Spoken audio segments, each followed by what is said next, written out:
Football বিশ্বকাপের ইতিহাসে আর্জেন্টিনার এরকম উত্তেজনাপূর্বক খেলা আর কখনো দেখা যায়নি।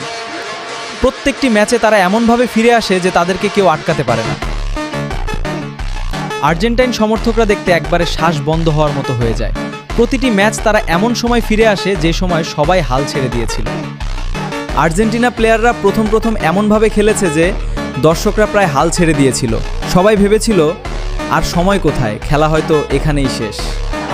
আর্জেন্টাইন খেলোয়াড়রা শেষের 10-15 মিনিটে দেখায় তাদের জাদু, যা পুরো ফুটবল বিশ্বকাপে চমকে দেয়। কেপ ভার্দে, মিশর, ইংল্যান্ড, সুইজারল্যান্ড সবাই অবাক। যেখানে প্রতিপক্ষ ভেবেছিল তাদের জয় নিশ্চিত, সেখানে আর্জেন্টিনা ফিরে আসার কোনো সুযোগ ছিল না। তারপর লিওর বুদ্ধিতে এক ভিন্ন দৃশ্যপট তৈরি হলো।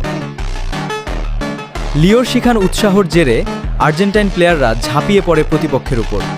একের পর এক অ্যাটাক। লিওর দল জয় সুনিশ্চিত করে নেয়।